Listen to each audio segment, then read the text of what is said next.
And welcome to RealAg Live, everybody. Thanks a lot for tuning in today. We're going to have a lot of fun here today on the show. Really looking forward to it. Get a chance to talk with a very, very good friend of mine. If you want to participate in today's discussion, all you have to do is enter your comment to your question in the comment box, whether you're watching on Facebook, YouTube, what do I got? YouTube, Facebook, Twitter, or Twitch. There's four. I should write them down. I sometimes forget one of them. No matter where you're watching, you can participate in today's program. We'd love you to do that. That's what makes this show so much fun and so special. There's nothing else like it out there. Today we're going to talk about, I think, a topic that it sounds like it's at 500,000 feet. Connecting with the consumer. I know you've heard it before. We're going to talk a little bit more in depth today in terms of what works, what doesn't, what's a waste of time, and who's actually doing this well, and what are some of the benefits if done right. Let's bring in today's guest. It is Crystal Mackay of Loft 32, based out of Ontario. Hey, Crystal, how are you? Great, Shaun. Nice to see you. Hey, good to see you too. Good to see you too. So, how's that Ontario lockdown treating you? Well, it's lockdown 2.0. So I work in an office here in an old stone house by myself. So it's pretty much the same. My biggest challenge would be work from home with two school-age kids. So we have three laptops, three headsets, and trying to parent, teacher, and work. So this is a really nice break to talk to adults. Thank you.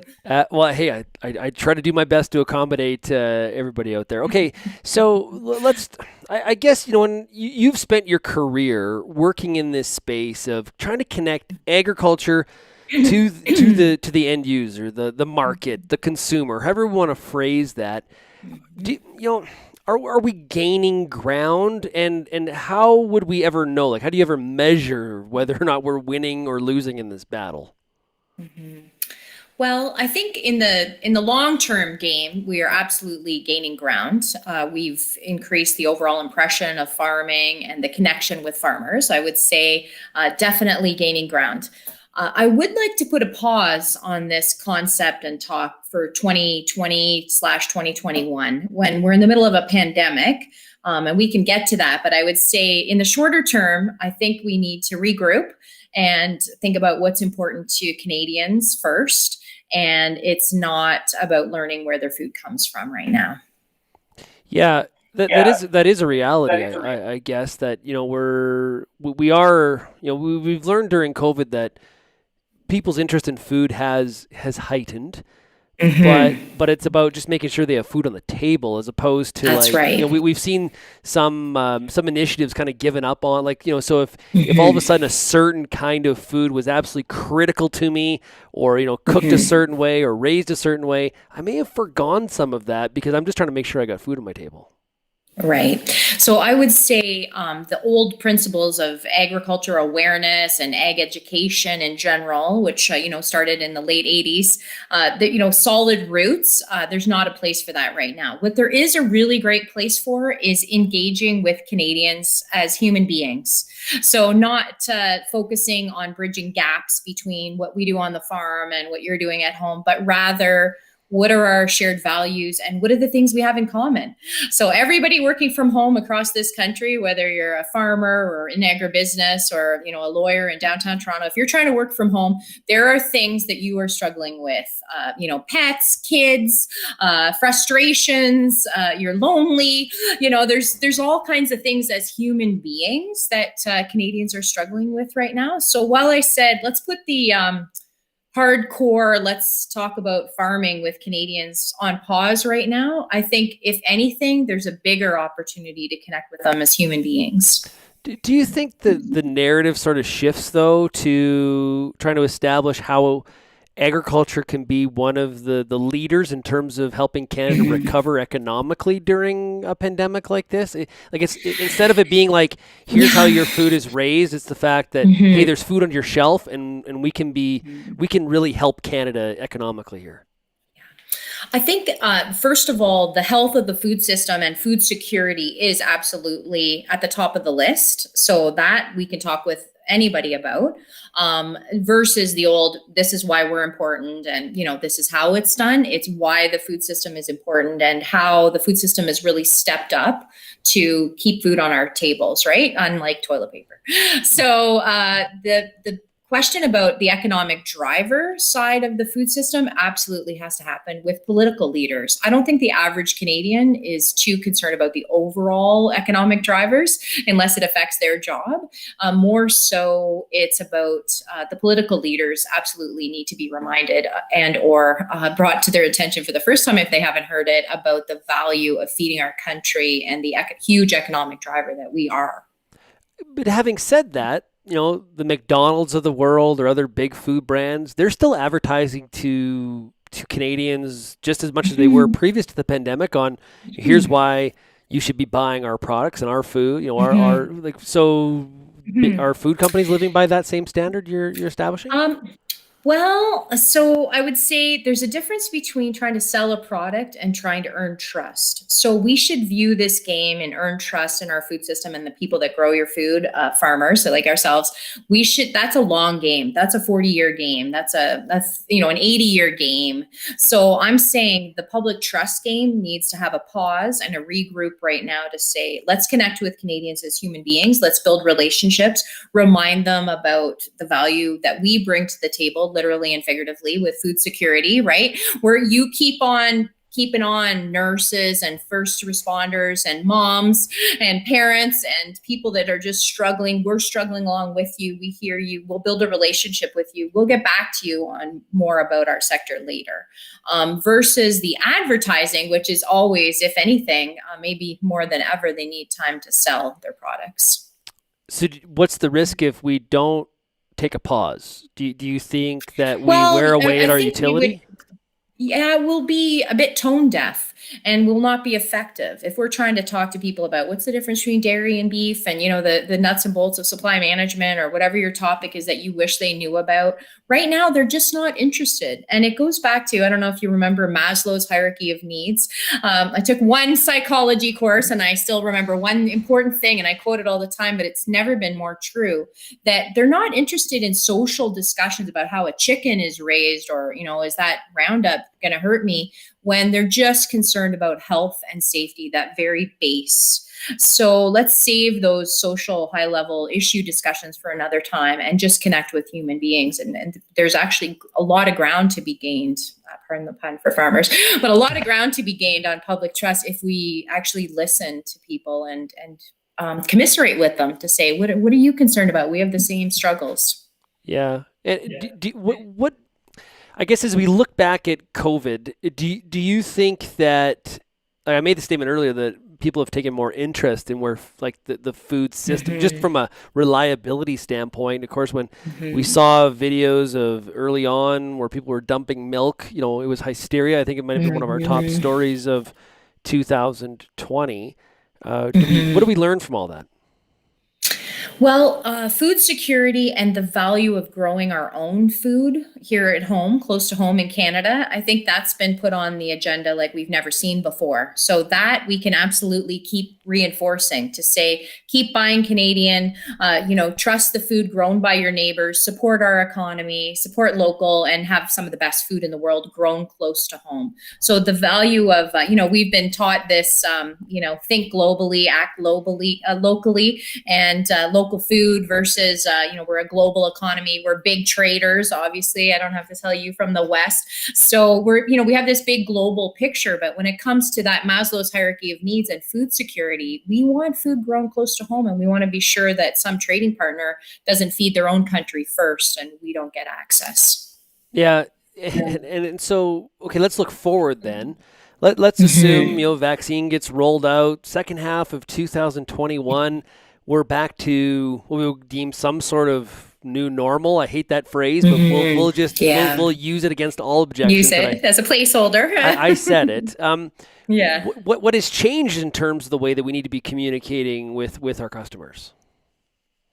Well, I think this time has emphasized the need to listen and to be in tune with what our customers are concerned about.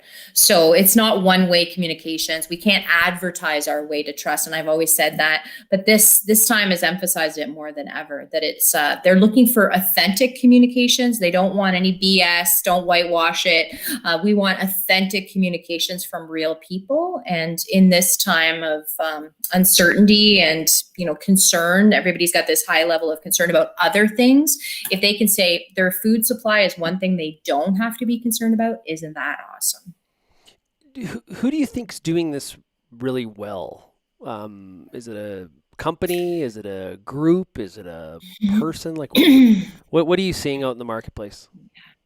Well, I see a combination of good examples. I would say a whole umbrella of good efforts would include all the food bank efforts I've seen over the last 6 months. Farmers have given to food banks for forever, since I've known them as individuals and through their associations for many years. I helped start the Donate a Hog program way back in 1998 when hog prices were low, and our farmers came together and said, we would rather give these pigs to hungry people than give them away for, $100 less than what it costs to raise them. So farmers have always had a heart for food banks. In the last 6 months, I've seen the hashtag, farmers giving back more than ever, so that you're contributing, you're helping your fellow human beings with something really important, putting food on the table. Yeah, Kara has a good question here, and I want to ask for a definition as a part of it. So Kara says, what can we do to encourage these authentic conversations? And I would like you to define actually first, what really is an authentic conversation? Well, first of all, think about it as really a conversation. Even if you're on social media, it doesn't matter if you're on Twitter or Insta or whatever your favorite channel is. If you're having a media interview, you're really having a conversation with real people on the other side of your channel. So a conversation is not one way. It's not a lecture. So I would say our sector's been a bit guilty of one way. We're going to put out a brochure, we're putting out a book, we put out a video. It's very one way. Let us teach you about all the things you don't know about. And that's evolved in the last few years, and we can keep getting better. So first of all, you need to listen and encourage feedback. And I'm part of a number of efforts, such as the Roundtable for Sustainable Beef. And this summer, they rolled out some social media campaigns, which encouraged people to tell us what you think. Can beef help heal the planet? A very controversial statement, which goes against what some people may think. And part of it was to be prepared for negative feedback, to be like, that's BS, and to say, hey, let's listen. Why don't you believe that? And tell us what you think, and what are you worried about? And to really, so it's two-way, I think, is really important. The authentic piece goes back to the difference between what I said earlier about advertising. If you're not trying to sell a product, my goal has always been to advocate for credible information. So it's like, I want people to have good information, and I don't care what your food choice is at the end of the day, as long as you base it on good information that's good for you. So, vegans, broccoli lovers, beef lovers, whatever. Now tell me why you want to make that choice, and I'll help you with good information. So authenticity includes not trying to sell a product or push your views on other people. Yeah, and a part of that authentic conversation is, like you sort of mentioned there, it is like it's a two-way conversation where I think sometimes in agriculture, because we're a little bit defensive about some of the things that consumers may ask or say, it's like one side asks questions, the other one dictates, instead of it being, why do you feel that way, and really both sides asking questions and learning from each other. I think we could probably have a little bit more of that. Mm-hmm. Well, and we've been defensive for a reason, because we have some vocal critics. So if you got these critics really loud saying all this negative stuff about you, it's human nature. Of course, we want to rebound on the other side to say, here's all the great things you haven't heard about. So what I'm saying is, let's evolve a little bit and say, okay, you know what? Yeah, here's some great things. We have amazing people. We have some great stories, but also to be confident enough to acknowledge where we need to improve, and to say, you know what? That's still a work in progress, and it's not great yet. We're still working on it. And that takes confidence, and not a lot of people are quite there yet. Yeah, and a lot of times, I'll go to a farm meeting, and you've been to a lot of the same ones, where it's like, we need to do like a marketing campaign to advertise to customers. And it's like, we do not have, and I say we as the collective, farm group, do we realize what kind of campaign dollars are required to really, really penetrate the consumer market. Now, you use the example of CRSB, and all through the Mhm. holidays, watching those McDonald's commercials with that CRSB logo, that's connecting with consumers because you've Yeah. got a brand that can afford the millions of dollars required to penetrate from a consumer Mhm. marketing perspective. Right, absolutely. I guess the optimist side of me says our time is better now than it would have been even 10 years ago, when it would have taken the $10 million advertising campaign to really penetrate consumers. Today, with this concept of authentic conversations, they can happen on social media for free. So I guess my challenge to the Real Ag listeners would be, go to where the people are. Don't just be on Ag Twitter, or your favorite your soil and crop association website or social handles. Go to where the people are. So if you're really passionate about the environment, say, okay, look up words like climate change instead of sustainability, or climate emergency. Say, okay, who's talking about climate change and climate emergency? I want to go there and listen and become part of the conversation. Think of it like you just moved into a new neighborhood and you go to a barbecue, whenever those kind of crazy things are allowed. And how do you become part of the tribe to say, let's have a chat about what's going on, what's on our plates. I don't care if it's about food, politics, sports. Get the heck out of your own echo chamber and Exactly. actually pick up some different views on what people are Yeah. saying about some of this stuff. I'm not trying to change your mind to the other side, but at least you'll maybe have a little bit more information to understand where possibly the other side is coming from. Now, we're of course are not talking about the fringes here. I'm not suggesting that, Yeah. right? We're talking about this 90% of Middle. people that are in the middle, right?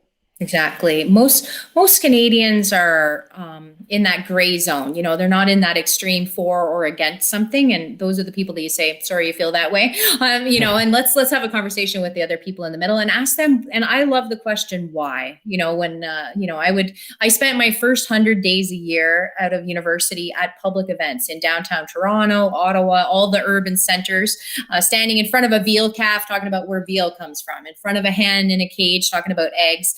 I called it my time in the trenches. And I had people come up expecting a fight, to be like, well, I'm a vegan, I don't wear leather. I'm like, that's cool. Let's pick on broccoli. I don't like it. So, I've actually grown to like broccoli. I'm just going to put that out there. Now, kale's my new, if I have to feel healthy, I'll eat it. Right. So, do you know the best way to cook kale, by the way, Shaun? With coconut oil. Because then it slides in the garbage real easy. Oh, come on. It's not that bad. It's a coarse forage. It's It is a course forage. It's true. It's true. So I said to myself, and the lesson I hope to share with all the people that want to do better in this place is, ask the question why. It's very non-defensive, and to say, you're not trying to sell a product. You're just trying to help inform some conversation.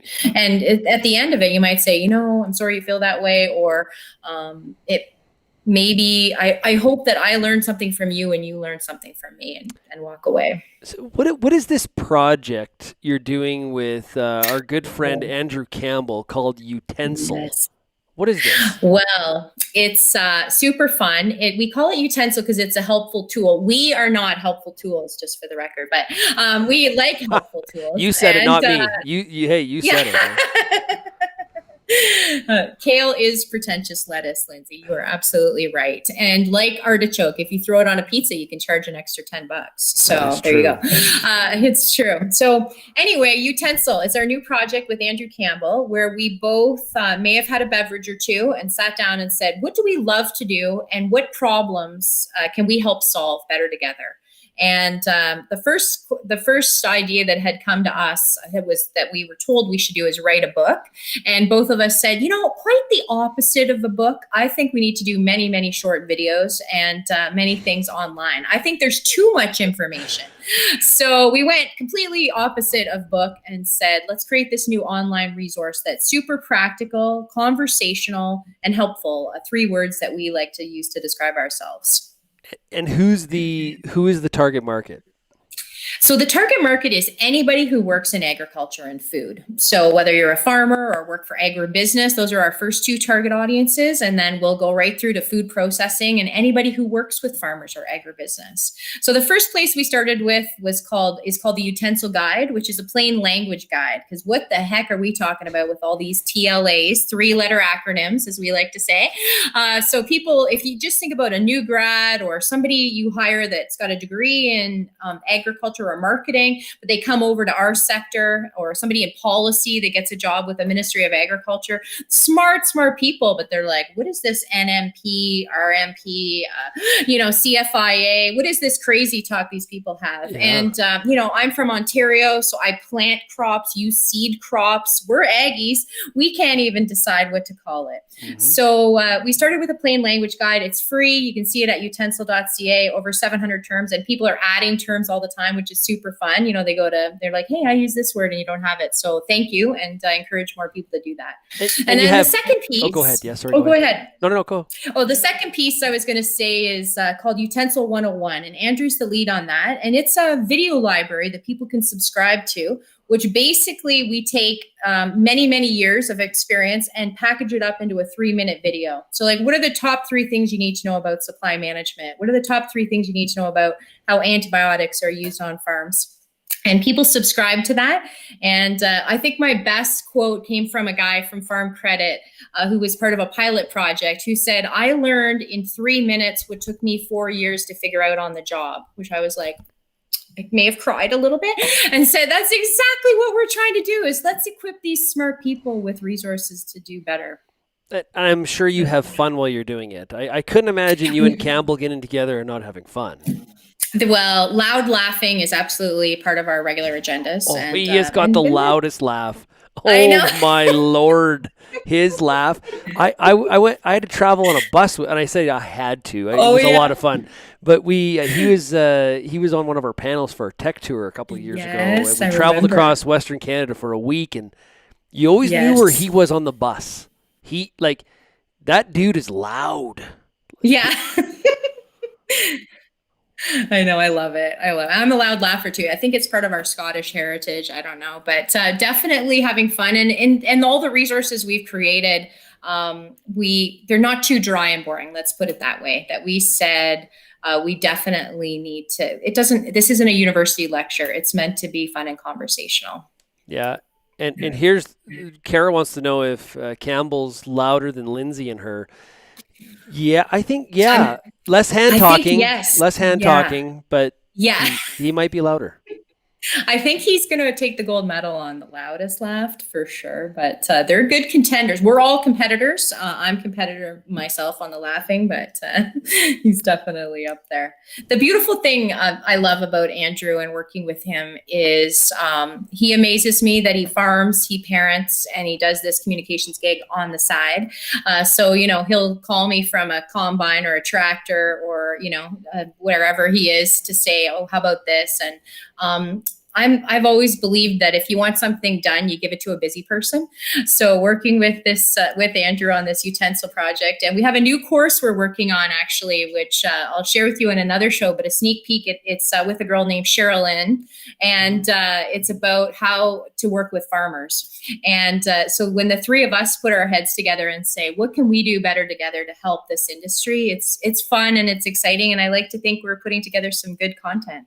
What do you think of celebrity endorsements? Going back to I think November, we had one of our questions of the week on RealAg Radio was asking farmers, if we were to find a celebrity to really be our flag waver, our the person that would be like, I represent agriculture, like Michael Jordan represents Nike.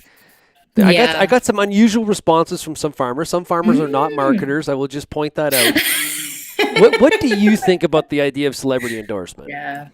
Well, I think if we could find, and it's always been a dream of mine, to get some big names that would help be on our side of the equation, because there's many that are against agriculture, unfortunately, or against certain sectors or practices.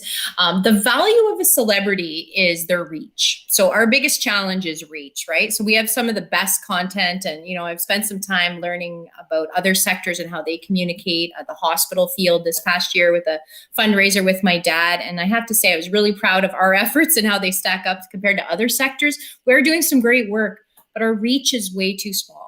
So the value of a celebrity is their built-in channels, is their reach. Now, the negative of a celebrity is they do not have credibility. Farmers have much more credibility than celebrities do. However, farmers don't reach, 50 million people. So if we could get some celebrities on side and then pair them up with some great farmers, I think that would be the absolute 1-2 punch we would need. Well, we posted the video on realagriculture.com, but CRSB using Paul Bissonnette, is that effective? Well, it's a good start, I would say. When we think about the Gwyneth Paltrows and the Kardashians, some of those, I think about Ryan Reynolds would be one of my favorites, and Van City Ryan. I follow him, and he's funny, and he has a vineyard, so I think he would be a great one, and he's really authentic. So when you get into the Kardashian category, you can have a huge number of impressions, but are they really going to help us achieve that goal of public trust in food? Probably not. You can get some really impressive numbers to be like, wow, the Kardashians visited a grain farm in Alberta. Awesome. That's funny. They wore inappropriate Oh shoes my and, God, I'm so dusty.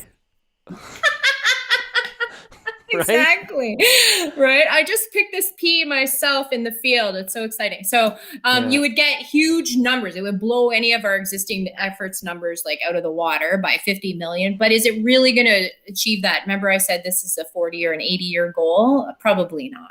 So, but some meaningful efforts with people, and I would put Van City Ryan. We can tag him in here because he's liked one of my tweets once before, so he knows I Ooh. live. Yeah. You had one of those moments.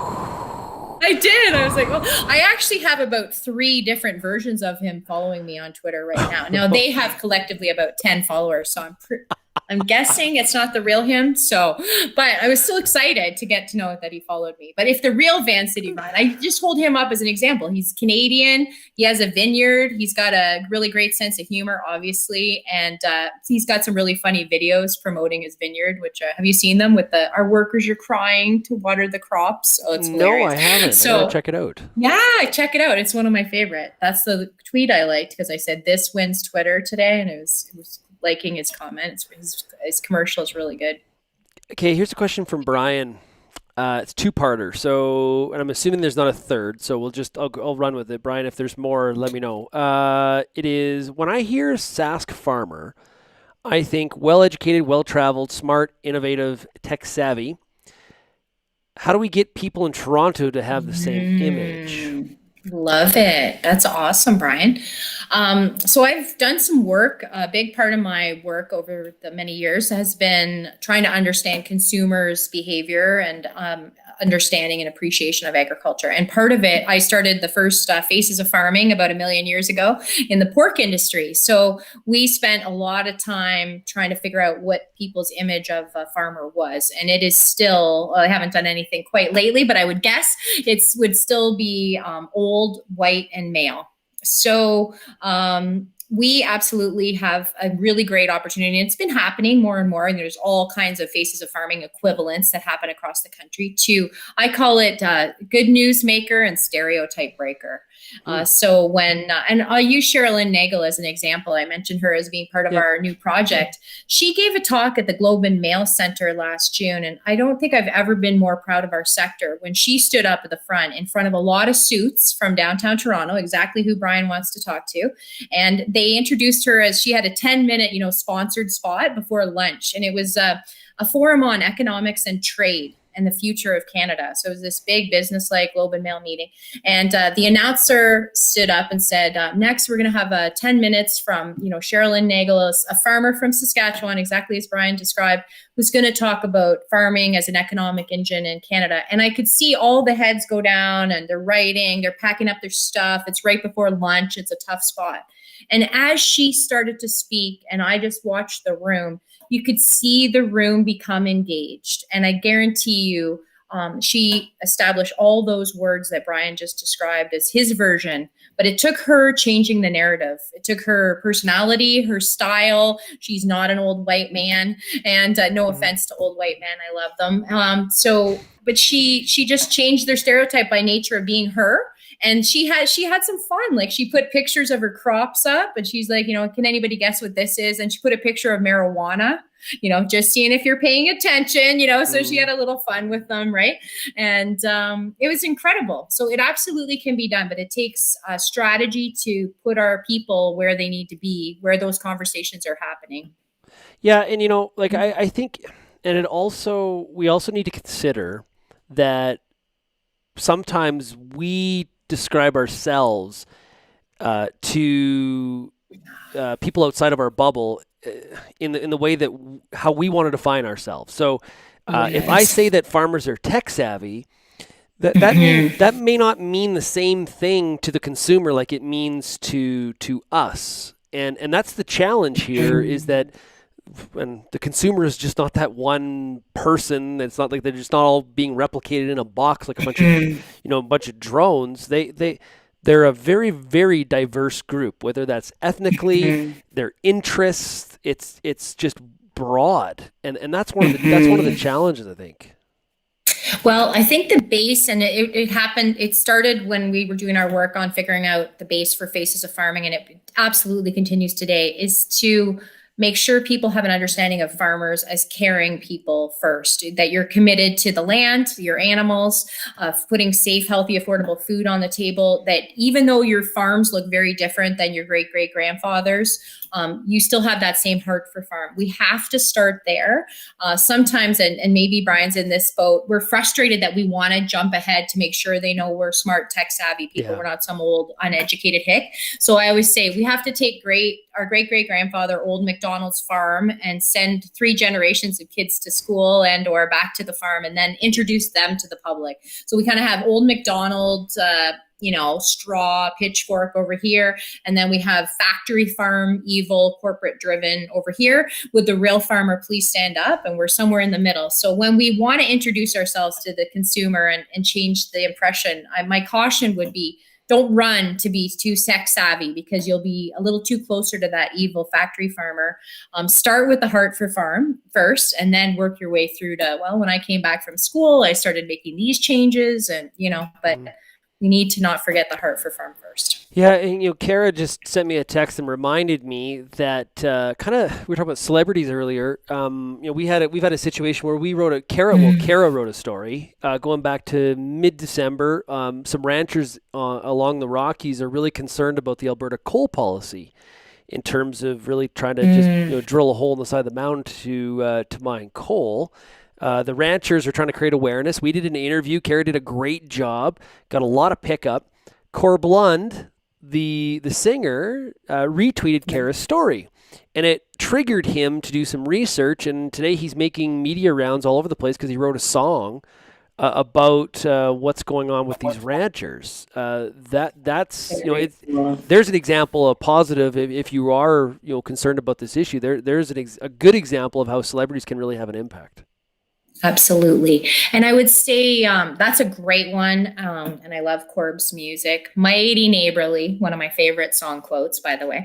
But I would say think about who your target audience is and who's a celebrity to them. So that's where chefs became a big factor, in the last 10 years, I would say, that we didn't see before. They became celebrity status. So if chef so-and-so said, I use this kind of product, or I only buy Canadian XYZ, and we saw it in big campaigns like lentils and obviously beef, and many of the other products use celebrity chefs and chef spokespeople for a reason. They are absolutely followed.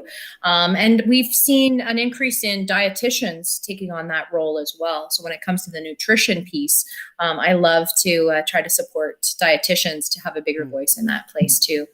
Absolutely. Hey, Crystal, this has been a lot of fun. Really, really want to thank you for being here today. Great stuff. Keep up the great work at Loft 32, what you're doing with Utensil as well, and we will definitely talk to you again soon. Excellent. Thank you, Shaun. Okay, I want to encourage everybody to tune in to RealAg Radio today on Rural Radio 147. If you don't have a Sirius subscription, that's okay. I'll tell you a secret. You can listen to the show at realagradio.com. You can also download the podcast. You don't have to have a Sirius subscription. But if you do, listen to us on the app or in your vehicle. That's at 4:30 Eastern. Today's show is a virtual on location. It is brought to you by Federated Co-op Limited. We're going to have a lot of fun with our show sponsored today, Federated Co-op. Thanks, everybody, for getting real and getting connected with RealAg Live, and we'll chat again.